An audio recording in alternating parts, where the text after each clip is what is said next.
Yo, Harout! He's from Armenia, Welcome to CivilNet. We're now in Venice in the 71st Venice International Film Festival, which is the oldest art biennale in the world. One of the films participating in the competition, feature films competition program, is The Cut by Fatih Akin, which represents a story also very interesting for us because it's about Armenians, about the history of Armenians, about Armenians in Turkey in 1915, about the Armenian Genocide. Fatih will tell us more about this film, which is also a Western.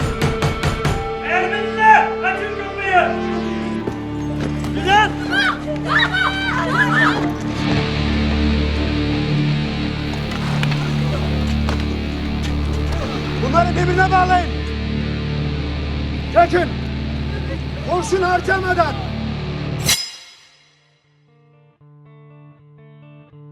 Fatih, thanks for giving us the time. You're welcome, Harout-chan.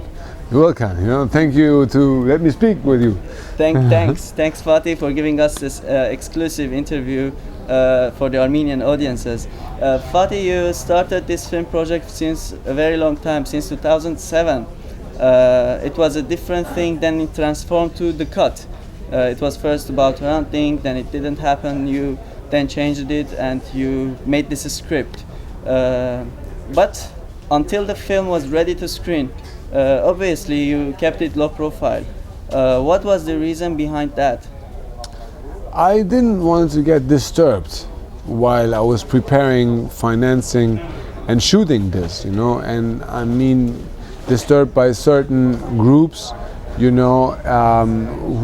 have an interest to avoid such a film. These things happened in the past, with other attempts to do certain films about the Armenian genocide at all. The Franz Werfel book, the 40 Days of Musada, Yeah. But it was not your project. It was a different. No, project. It was a different project. But in the history, it was disturbed. Whenever there was a project about Armenians, there were always obstacles because of publicity. At that time, at those times, Turkish governments in the past, stopped these kind of film attempts, projects. 7 years ago, Turkey was another country, another society than it is today. 7 yeas ago, Hrant was shot. Hrant Dink, the publisher of Agos, and exactly at that time I started with this project, and I was nervous that if a buzz came out of this film, people could disturb maybe the process of developing this, or if people find out about this, I go back and forth to Turkey, because I have things to do in Turkey, I have family in Turkey and all that, and I didn't want to go out on the street and be, you do the film about the genocide, I didn't want to get into that, so.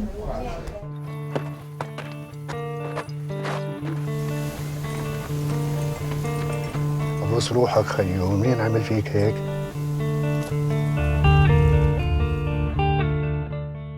Now the film is done. We are 2014, and Turkish society today is different. It has changed. The taboo on the genocide is not that taboo anymore to speak about it. You can speak about it these days more easily. You can write about this more easily than a couple of years ago, and so maybe you can also make a film and then show it in Turkey more easily. I believe in that.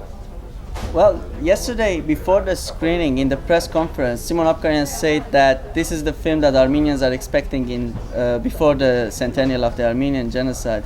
But if we speak about Turkey, you seem very optimistic that it will be shown in Turkey.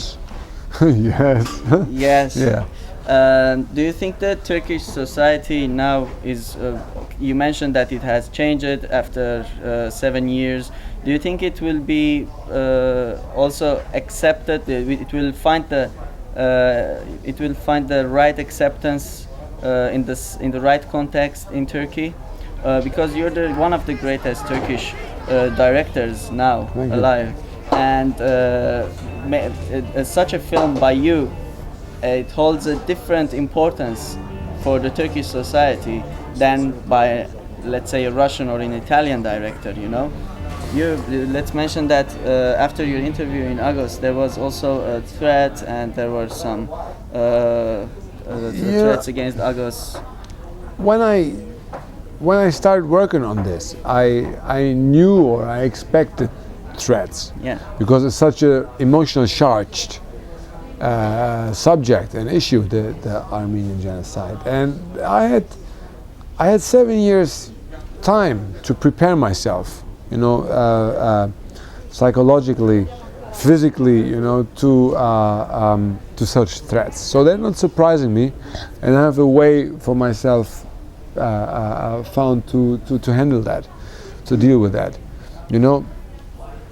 I think it's a small group who are doing these threats, you know. I don't think it's from the government lead, you know, and I think it's the smaller the groups are, the louder they bark, they're hysterical, in a way, you know. And there's another saying that like threats like this, it's always, I think, it's not enjoyable, of course, but on the other hand, it also makes more publicity. Well, if it helps, I agree with that. If it helps the film that people see it, but you know, I don't like this kind of publicity too much, because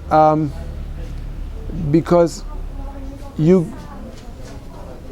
give a wrong image to things also, you know. So you give these groups a power. You give, you know, if everybody focus on, you got the threats that you hear, you know, and they become bigger and bigger. The first headlines about the film a month ago. And these groups, you know, they're so small, but the media with that grows the groups, and they don't deserve that, you know. They don't deserve that space in the media, you know, and that's why I don't like this kind of publishing. I would like to promote the film more as a drama, you know, as a great work of art, you know, and contribution to history. Yes, I would like to promote it like that more than with the death threats, you know. It's like of course. Fatih, your film was more detail oriented. For example, when in the trailer we see, and in the film also, the children see the crane, and the father tells them that the crane symbolizes a long journey. And then inside the film, when Nazareth, the main character, sees in the well dead bodies, which is also similar for the experience of Gomidas Vartabet. Yes. Like things like that are very symbolizing for Armenians, very like have a special meaning for Armenians, you know. I see a lot of potential in those examples what you just described, you know, like the well and the crane. I think there's a cinematographic potential in that. You know the meaning, but you know, if I don't know the meaning, but I just have the images, I believe these were strong images, and I believe in the subconscious of audience. It's very strong. You know, I really believe in certain that the audience, even if he doesn't understand the thing right away with the eyes and the brain, you know, he understands it maybe more here. I trust certain audience with that, if you deal with it, you know. And I made the film, you know, I decided to do it in English just because of an artistic and logistical fact. It was for me important to control the dialogues. I don't speak any Armenian, no Western Armenian, no Eastern Armenian, you know. I don't speak it and I don't understand it, you know, and I want to understand the dialogue when I'm directing.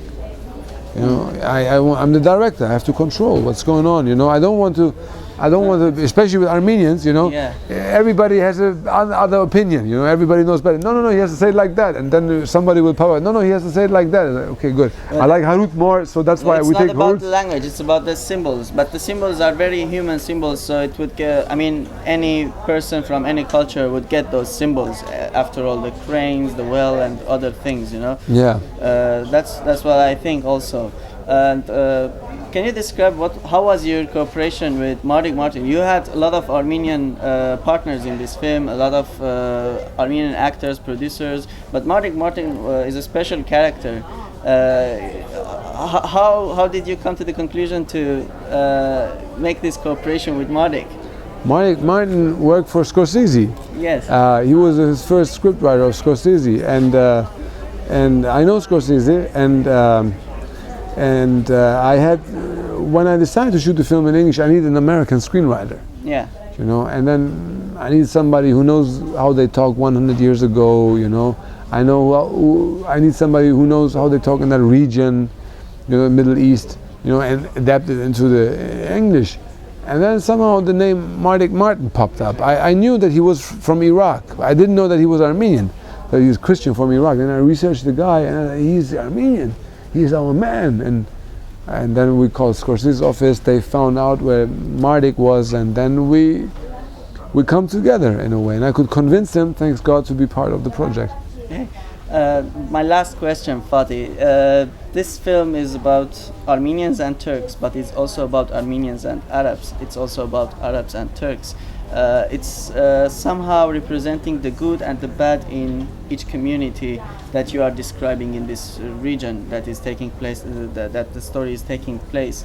What was the message you wanted to deliver through these symbols? We are all one, you know, and this is it. The Anatolia, you know, the people look similar, you know, they eat similar stuff, they have same words for certain things, you know.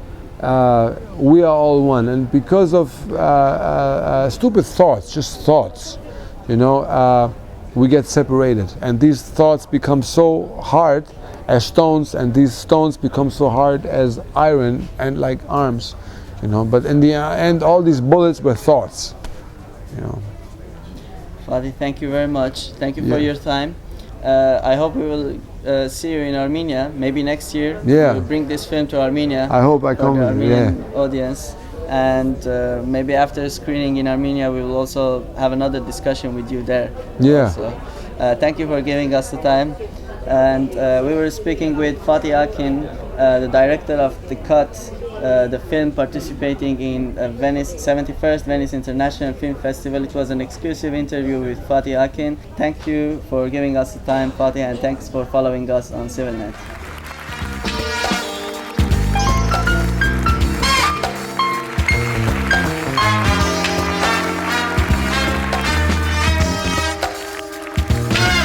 Thank you, Harout. Thanks, Fatih. Harout Can.